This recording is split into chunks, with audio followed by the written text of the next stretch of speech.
Ladies and gentlemen, what's going on? It's your man Eric Wilson for the Sports Arena. And as you can see, look, I got the shirt. Hold on, I even flip it around for you. You already know what time it is. National Scouting Combine, man. January 23rd through the 27th, Grand Park Event Center in Indiana. 12th year, and it keeps getting better and better and better. Whenever I get the opportunity to speak to the crew, it's such a warm feeling because 5 years ago, when I first discovered the National Scouting Combine, didn't know what I was walking into. And what I'm saying, 6 years, 5, 6 years later, man, it's family all the way around. So much so that this next guy, he has been such an inspiration. Every year I see him, it's just so great because you want to talk about a guy who is so in love with the game of football and is so in love with the success of the athletes who come to the National Scouting Combine. He makes you feel like he's your uncle. Now, we share the same last name, so I have the privilege of calling him. This is my uncle. Uncle Jay is in the building. What's going on? Hey, how you doing, Eric? I'm Good well. to see I'm you. well. Great to see you, Uncle Jay. So listen, Director of Player Personnel, Jay Wilson for the National Scouting Combine. Hey, man, I know your time is precious, so let's get right to it. Talk to me about this year's event and what has you excited for the 2023 annual National Scouting Combine? Oh, I think the biggest thing about it is the fact that we're going to have uh, an opportunity to put these young men into a game situation and play games so that they can show what they can do on the field, not just what they can run, not what they can jump, but what they can actually do on a field. Because you know as well as I do, sometimes those numbers don't equate to what type of a ball player they actually are. Yeah. And I mean, I'm really excited the fact that, you and Jimmy and Chad and Scott have decided to bring the game back because I think that that's a missing component. And how it's going to be structured, I think, is really cool. But let's get to the heart of it. You scout these young men throughout the entire year, speak to them on an individual basis. You get to really do a deeper dive into these athletes. Talk to me about some of the traits that when you are talking to a young man about coming to the National Scouting Combine and showing who they are, showcasing their talent, what are some of the intangibles that you yourself look for?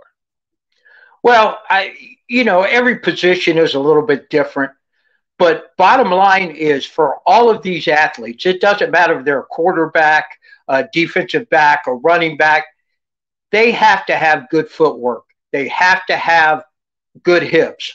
If they're tight in the hips and their footwork is not good, doesn't matter what else they do because they're not going to be able to play at a high level.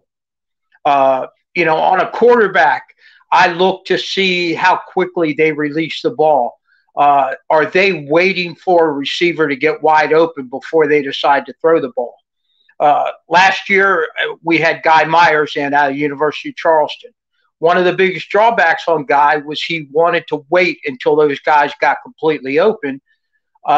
So one of the things he was working on with his quarterback coach was reading that defense a little bit quicker because we all know, all these guys can throw the ball. There's nobody out there that's playing college football quarterback that can't throw the ball.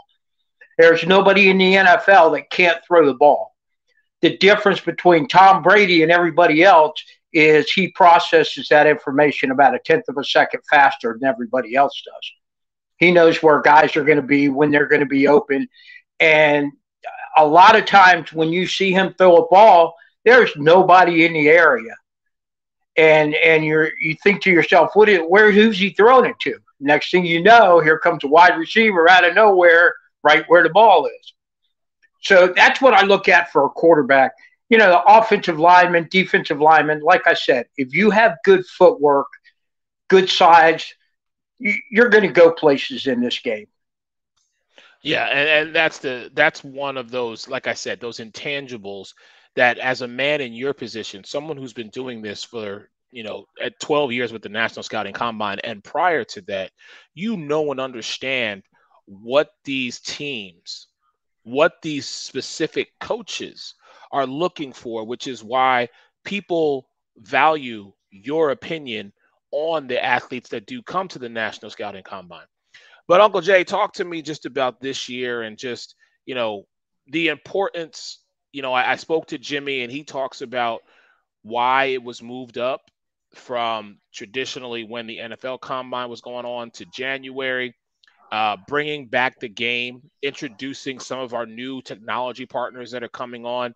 What are you most excited about for this year at the National Scouting Combine? Well, the process of us deciding to move it up uh, had a little bit to do with if we were going to put the game into place and have these guys come in and play, we wanted them as close to the end of their season as possible so that they were still in game shape. Uh, a lot of these guys will transition out of game shape and start going into testing mode. And we want to get them before they actually start going into testing mode. Uh, the big thing, the dates we picked is because it doesn't conflict with any other bowl games, any other all-star games. There's nothing else out there going on. So, we were fortunate enough to have a conversation with the NFL to have them send their teams in to scout these players. And it was a big move for us. There were a lot of hoops to jump through to get to that point. But we jumped through them. We got to where they were comfortable with what we were doing. And so that's, I'm looking forward to that. I'm looking forward to some NFL personnel, some CFL personnel coming in and seeing that type of athletes that we actually have come in year after year. I've always said it, our event is something that these guys that aren't playing every Saturday on national TV, this is their opportunity to shine. This is their opportunity to get in front of people that can make that decision. You said earlier about people trusting me. Right before we came on the air, I got a text message from an indoor coach. Hey, what other players do you have? I said, how many do you need? I have a database of about 1,000 over the last few years. So, I continually get calls and get messages from coaches looking for players. We were fortunate enough. Shane Carpenter that came into our event was just drafted as the number 5 offensive lineman in the XFL draft. Big kid, 6'5", 304. He's going to do well in the XFL. I'm surprised that a team hasn't brought him in the NFL. Actually, he's a good football player. Yeah, and kind of piggybacking off that, I'll just say shameless plug, ladies and gentlemen, stay tuned because I actually have that interview with Shane Carpenter coming up very soon, talking about not only his time at the National Scouting Combine, but how the National Scouting Combine helped prepare him for being and having his shot to play at the next level. Uncle Jay, much love to you, my man. Thank you so much for doing this for me. I'm excited to see you and the entire family and everybody at the National Scouting Combine, Indianapolis, January 23rd. I'll talk to you real soon. All right, Eric. Take care, bud. Stay healthy, and we'll see you in about 2 months. Yes, sir.